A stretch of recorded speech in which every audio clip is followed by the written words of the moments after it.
Hey, everybody. Welcome to the Bonus Bell segment here exclusively on YouTube, presented by PhillySportsTrips.com. Go to PhillySportsTrips.com/bell, of course, to ride with us all year long. Let us get into this draft class, Vince Quinn, because, I am salivating over Jordan Davis. And I know he was mad about, racking Cam Jurgens and making him bunny hop for a few times. And there was actually a few people that I guess, are what I would consider in your camp and against Jordan Davis to say that Cam Jurgens won that rep somehow when he's 5 yards deep. But you can't say you aren't against. I am pro Kyle Hamilton, all right? That's what we're discussing. I am still – no, this is important to me. I still believe they should have drafted Kyle Hamilton. Okay. But I like Jordan Davis a lot. Now that he's here, now that I've gotten that he's an Eagle in him. Well, yeah, now that he's an Eagle, I heard his interview with Chris Long. Right. I've heard up that because the other thing for me was the weight. So he shows up, he's in great shape, he's in the weight that they want him to. They think he's moving at a faster rate than they expected. Because he's a DAWG. A dog. Well, that's good. I don't know it until I see it. Now I'm seeing it. I like the guy. I do. I would still contend I would rather have Kyle Hamilton. I believe John Barchard. Just say that. It's okay. Yeah. Maybe you'll get some momentum if it existed in your argument. Anytime you say that, we're going to replay the draft day clip. Oh, well, yeah. And I hands in his face. Generally upset. Yeah. I've accepted that I will be eating shit for that for eternity already. And that's okay. Much like, the Vikings championship game. Yeah. So, it's all good. It's fine. But, that's where I was then. And now that he's here and I see him and everything he's doing, I'm excited for this guy. I think because I also didn't know what the defense was then. Yeah. Were they a 3-4? Were they a 4? They were a 4-3 then. I thought it was you drafted a guy that's 360 right now to be Fletcher Cox. Yeah. I don't think that's a good idea. So, now knowing where he is, where everything's going, how pleased the coaches are, reports about him, interviews, everything tells me this guy's going to be a good player. Yeah, and just there hasn't been a sniff of anything, like you said. Even go and saying I hate that Cam Jurgens beats me up in training camp all day long. You don't see the reps he wins and yada yada yada. And be like, no, Jordan, Vince Quinn needed to see that. A lot of people needed to see that to just and breathe. So. People do need to see that and recognize that Cam Jurgens, of course, is a beast. It's just Jordan Davis is way more of a beast. And if that is a genuine NFL center that he's going to face day in and day out, then, dude, I feel so good about Jordan Davis's strength. He was advertised as, check that one off. We're moving on, right? We're worrying about Cam Jurgens now. Well, yeah, and we're worrying about Cam Jurgens because he could be a starter at the front of this season now that Kelsey's hurt, which is one of those things where I'm not really worried about that right now.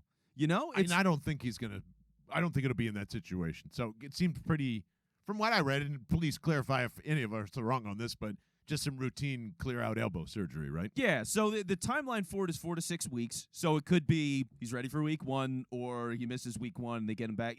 So we'll see. Kelsey has the started game streak. It's his last season. Maybe he pushes it, but it's also more the reason to not push it.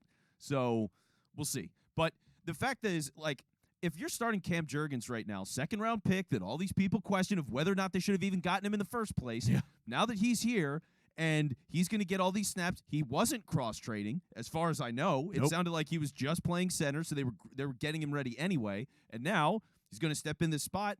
Look at the rest of the offensive line. Sayamalu, amazing camp. You got Lane Johnson. You got Dickerson. You got Mailata. That's your weak spot, and I feel comfortable with it. Mm-hmm. So this is a great place to be thinking about your draft class right now because now we're talking about first pick that you made in the draft. He's checking every box that you want to see for a guy that's on the team.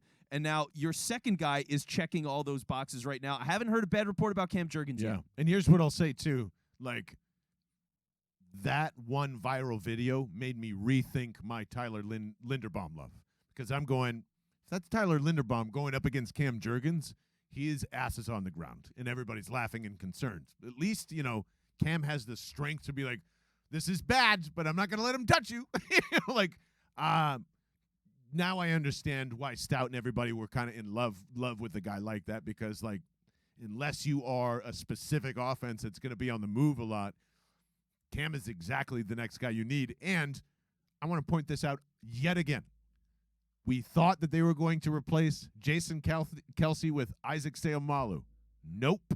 We thought they were going to replace him with Landon Dickerson. Nope. To Vince's point, which we've been preaching since the draft, they drafted a center who is a center because it's the most important position in football besides the tackles. Like, it's three. It should be 3 or 4 on the chart. The problem is everybody thinks that you can just throw somebody in there and it'll be fine. And time again, that has just been proven not to be true. And it's hard to find Jason Kelce. But once you have one, yeah, you lock one down for 10 years. Rarely do you move centers after it is. So it's important. He looks and smells and looks the part as well. Another great checkoff. I mean, this is from last year to this year, whatever happened, how he won, the first 2 picks, wow. Yeah. This is great so far. No, it really is coming together. These guys are going to play. Like for Jurgens, you don't want him to play a lot of snaps, but when it's in a situation where he's going to start, like there's not been a riot in this town of just raw panic, which is a big deal. So credit to him for that. Credit to the Eagles for that. Everything seems to be on track. And then when you get to the third guy in this draft class right now, it's Nico Dean, which he's not starting right now. He's not a clear-cut guy, but it's not like he's totally lost out there. No. He's just not impressing people out there. And to me, that is concerning. That's the only, all right, I'll say this now and I'll be pissed off in 2 years when they're still trying to make it work with him or whatever. But if he's struggling now and there isn't a lot of that fire that you see from the Georgia defense and it just kind of falls flat in his first few steps out here, I'm going to be concerned. But it's worth the risk. No matter what happens here, is there anything glaring in the third round that you should have been you should have had another wide receiver. You should have had, every hole is pretty much filled. That's why they did this. Yeah.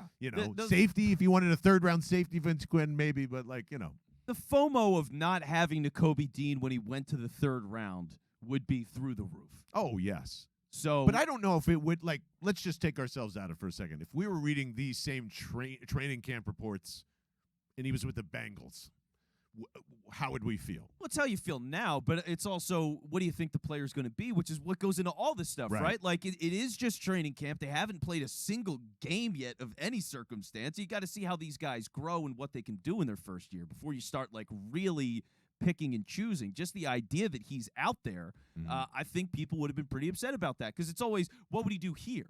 Hey, well, if he was playing for this team and T.J. Edwards looks great and Davion Taylor looks great and Kaiser White looks okay, which is a miracle that a free agent linebacker doesn't just outright suck. Hey, listen, let's not get ahead of ourselves. Well, for now he's not a disaster. What was it? Did Corey Nelson get cut before the season? There were certain guys that they signed that got cut before the year even started, So he's not that. Yeah, he'll be here, it looks like. So you'd look at that and go, well, Dean would have been great here. They should have drafted him. I think there would still be some of that element. So, but thinking about the fact that he's a competent player, the injury, quote-unquote injury that dropped him so much is not a factor. He has not gotten hurt. It doesn't sound like he will.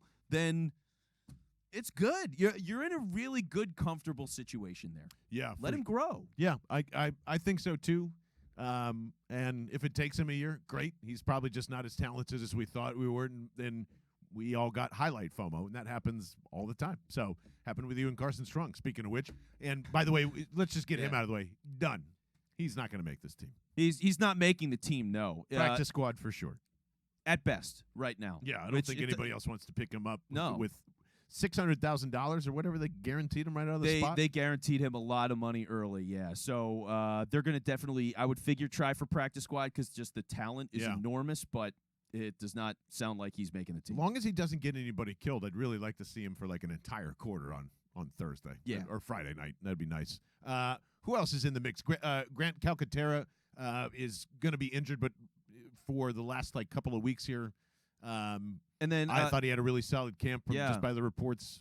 I was kind of excited by that. Kennedy Brooks, I know, is another guy that was kind of sticking around, and I'd like to see some flashes from him, too. I know he's kind of UDFA and all that stuff here, too. But who else is on the list? Kyron Johnson. Kyron Johnson, haven't heard a word from him. Well, that's the thing. I forgot they drafted him for a second. I was like, wait, Oh yeah, I totally like. Nobody has said a single word about Kyron Johnson this whole time. And he was, and by the way, super fast edge joker slasher player. Like, yeah. So he might be a guy that would also be a very good practice squad candidate, especially because they were rolling the dice with all these linebackers because it hasn't been good. But if all these guys are making a leap, you don't really need Kyron Johnson on the team. Right. So you try to practice squad him if you can, and then see how he grows and pick what role he's going to start playing for this team long term. So, yeah, for where they are right now, this draft class looks great. It looks awesome, man. A lot of interesting, fun pieces. Hopefully we get to see a lot of that tomorrow night. And more importantly, we're going to see that all freaking season. Just go to phillysportstrips.com/bell, and you will be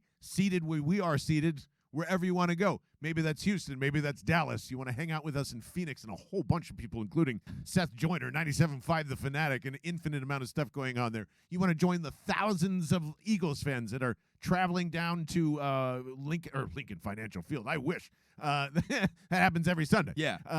The FedEx Field, that piece of trash that you got to freaking wait 15 minutes for just to get to the stadium. Well, we're going to have a kick-ass tailgate. Well, we're waiting for that shuttle, including all of these bad boys. Liquid Death will be there. Awesome Sauce, Righteous Felon. We're giving away gift boxes. As of now, we only have 500 of them, and there are 600-plus people signed up for the trip. So you do the math there. If you're with us, you are guaranteed a gift box. So I will make that promise to you, and it won't matter anyway, because if you keep booking that trip, we'll get to 1,000, and everybody will get one. So that's what we hope for.